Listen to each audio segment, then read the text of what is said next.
removing the middlemen. Right. I would say empower the middlemen so that they in turn can provide the right kind of information to the farmers too.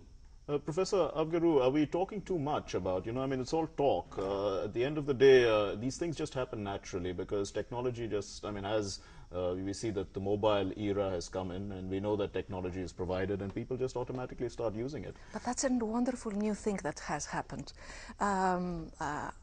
I have been studying information technology and development for many years, and Professor Walsham too. And in the past, we were basically studying efforts to provide technology for people who didn't have it or they could not afford it. And in many ways, it was kind of semi-artificial efforts to create ways that people could see the relevance of technology in their lives. Right. And for the first time, we are dealing with technologies that we have been caught by surprise. How much everybody have found relevance for this technology in their lives. Right. So for the first time, technology is there, and not there but not accessible. There, I mean, in the hands of people, used in their everyday lives. Right. It's not a top-down approach, isn't it? It's a not. completely bottom-up. No. But this means that there is a need for facilitating and for making sure that this is enhanced with the right policies, with connecting the mobile technologies with other technologies, with providing information that they can access which will be useful for them and probably they could not on their own. Professor Walsham, what is the best policy? I mean, are we aware of what the best policies are? But they'll probably come in the future and they'll be bottom-up approaches. No, I can't go along with that. It seems to me that it is true that things happen naturally. They happen bottom-up, and we should encourage that and be pleased about that. But I think we also need top-down initiatives. We can't expect to go to a low-level health or education worker and say, please design us a system that works for the whole of this state. That's not realistic. Right. I think those at more senior levels need to be thoughtful and try to have plans and actions that they're going to take and projects that they pursue. But I think they also ought to be monitoring what is happening in a bottom-up way. So what we need is a blend of bottom-up and top-down. Right. You worked in 25 countries across the world. So, I mean, what are the kind of the differences that you see in the applications of ICT and, how naturally they've developed? I would say that there is very considerable variety depending on where they start from. India is a very unique example, I think, for all sorts of reasons. One, its enormous size, which you've already alluded to. B, the combination of extreme sophistication and extreme poverty, which is quite unusual. Right. And therefore, I think India has some enormous opportunities, bearing in mind a sophisticated resource base, as reflected, I think, in your sort of programme that is being, trying to discuss these issues in a serious way. But it has enormous challenges in trying to implement that in the field, in the sense that the field in India is much more complex than it is if you're dealing with a country, say, like Kenya, which I know quite well, where you're dealing with a quite small bounded area the size of about one of the smaller Indian states in that sense. Mr. Nath, then, I mean, the big issue is the divide. I mean, the rich and the poor. And perhaps these services can't be afforded, I mean, they could happen naturally, and we already know that, some sectors of our country can challenge the best in the world, and some sectors are lagging far behind. Is there a way, where ICT can bridge that gap? Right. Yes, you're right. I mean, we are a country of divides. I mean, but why do we only talk about digital divide? There's an air conditioner divide. People who have access to air conditioner, I mean, they can be more productive because they're, working more hours in the office. There is an electricity divide, people who get electricity and who do not get electricity. No, but we're talking about this being the bridge. The ICT is right, the bridge. So that comes to my point, that somehow there has been over-focus on technology as a cure-all for all the diseases. So much so that irrespective of what the sector is, whether it's a rural development, agriculture, health, education, right from the bottom to the top, we are flagging technology as the solution of all our problems. Why can't we? We have, what, a tele-density of 167% in urban areas and about 38% in rural areas. I mean, but just look at the size of our country. I mean, with that kind of tele-density, we have more mobile phones than half the world. Excellent. I don't know whether we should be proud of the fact, but at the same time, we also have only one doctor for 2,000 people, when the norms are one doctor for 100 people. So 2,000 people, one doctor. look at the question of education, how many teachers and how many students we have. Okay. Look at the fact of these kind of divides. So until we have this kind of bridging, which is happening in the level of talent and human resources, I mean, technology will come much later on in that case. Okay. I mean, as soon as we have enough teachers, enough doctors, maybe we don't need ICT interventions to the level we are asking at this point of time. Even if the technology available was the same throughout the population, which isn't, the capacity to gain, to benefit from the technology varies tremendously in different parts of the population. Right. And overall, the pattern so far is a pattern of increasing inequality. And that's why, as so we'll come back to try and reduce that inequality through education after this break. अप्पा, ये चीटी खाना कैसे चबाती है?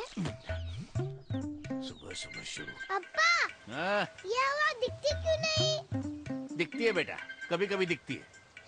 ये पहिया चलता कैसे है? माँ को आपकी तरह मूछें क्यों नहीं होती? अप्पा, दिन में तारे क्यों नहीं दिखते? अप्पा, अप्पा, बोलो ना। आके बोलता हूँ, पक्का। यो घर जा। अप्पा, अप्पा, ये पेड़ की इधर सुबह शाम सवाल पे सवाल। अरे इसमें इतनी जिज्ञासा है तो इसे स्कूल क्यों नहीं भेजते? गरीब आदमी है साहब, कहाँ से पढ़ाएगा? इसे सरकारी स्कूल भेजो ना। अब तो शिक्षा है हर बच्चे का अधिकार। अप्पा, अब तो मेरा पढ़ना पक्का। हाँ पक्का। अप्पा, ये मिर्ची इतनी तीखी क्यों होती है? कल स्कूल में मास्टर जी से पूछ लेना। सांभर चाहिए तो? शिक्षा है अब हर बच्चे का अधिकार, अब पढ़ना पक्का।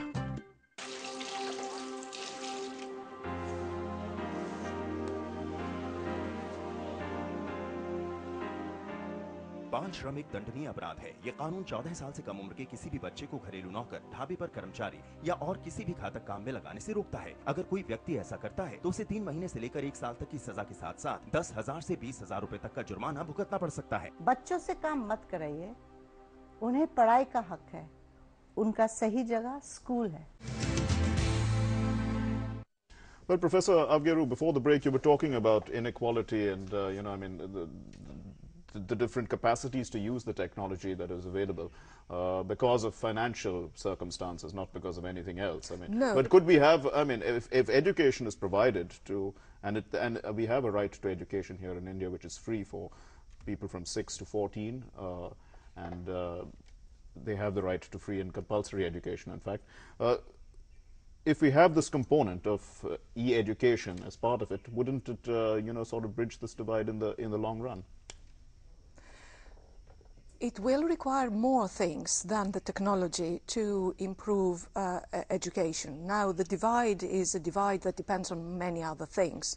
But assuming that the same capacity to access information and sources of knowledge is equally distributed, this is what the internet and e-education basically mean, or access to software and content.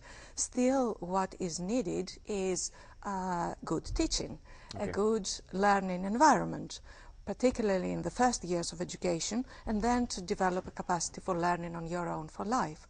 And this is not something simple. Competent teaching, particularly for this type of a learning environment, is something that is very demanding, and it will develop only slowly. Right. Mr. Nath, I mean, you see, we've had television and radio being used in education for a long period of time. We've had video conferencing being used now we find that the technology is much cheaper and it's available on mobile phones. It's available, we are in a broadband era. It's going to happen naturally, isn't it, over a period of time? And do you see that, the Gurukul system, which still exists in some parts of our country, can be adapted to fit the education of tomorrow? Right. I think while the radio and televisions were there, we were also producing the local content there. The moment we go on mobile phones, we are only taking part in the communication. We are focusing only on the communication. What is the content which is getting communicated? We don't want to have, at the end of the day, students looking at Facebooks or Twitters on the mobile phones. If they want to use, that's fine. But at the end of the day, we also have to focus on the education. So just talking about connecting children or connecting students or connecting teachers without focusing on the content there, And that content cannot be substituted by just bringing in mobile phones. So having a local content there in a local languages, focusing on the literacy. I mean, we can't leapfrog literacy just by using technology. Using a mobile phone is not the same as reading a textbook. I mean, unless we're looking at certain kind of jobs. So if you want to look at a longer term vision, we will have to go into a literacy. We don't even talk about literacy because no longer seems adequate to talk about literacy. Everyone talks about technology, whereas literacy has been wiped under the carpet. And the same thing is happening when technology becomes in front. A lot of those, the real disease, I would say, gets hijacked because of there is a nice brand saying technology, e-education. Let's go for education. Let's go for video conferencing. Well, Professor Walsham, I mean, he's talking about literacy, but we are talking about a different kind of literacy now, which is technology literate. And the technology literate, I mean, I've seen it personally. When I've seen little children who from poorer sections who are quite easy, find it quite easy to use a mobile phone. So, I mean, they understand technology quite easily. Why should this be a barrier? Well, I think on this one I'm going to give a slightly more optimistic tone. I am actually very aware of the fact that children, and here by experience around the world, this is valid in all countries that I'm aware of. There's enormous enthusiasm about technology amongst the young, without exception, I would say.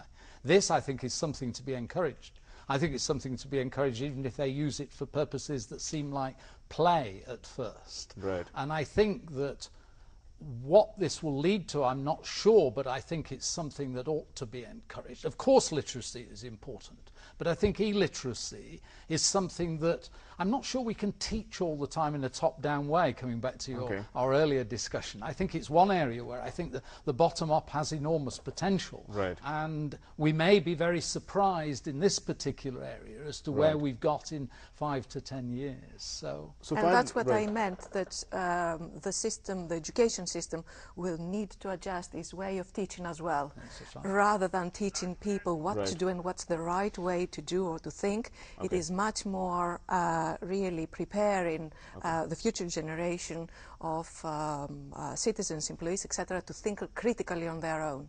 Well, that's a huge Professor difference. Avgeroiu, the future is going. We already have a project in place called the UID scheme, where we're going to have unique identity numbers for every person in our country. What do you foresee for the future? Would everybody, be? Would be everybody? It would be natural for everyone to have work on their mobiles on everything. Every application that they would have would be a mobile phone centric, and not only connecting but paying their taxes, would that happen in a developing country like India? To conduct our lives through our mobiles? Well, we're already doing it in some parts. Perhaps, not all of us. Not all of us. Certainly there will be a lot of things that will be done through all kinds of technologies without even noticing. The RFIDs technologies come in our lives. Very often we don't notice. However, it is extremely important at this point of time, when large projects are developing consciously through this future, to take some precautions. So, for example, the identification project, the unique ID project requires thinking, requires close monitoring, certainly at the beginning, to make sure that it doesn't have undesirable side effects.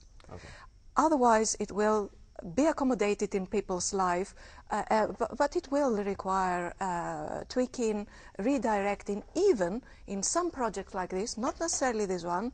Be prepared to abandon it and think again and start again something else. It is not in one way direction for a better future. Well, we'll have to leave it there. Thank you very much for being with us on this special program. Well, it certainly looks like information technology is already playing a very significant role in our lives, and it's going to play an even greater role in our lives in the future. And hopefully also it will be the bridge between, bridging the digital divide as well as the economic divide over a period of time. Thanks very much for being with us. Namaskar.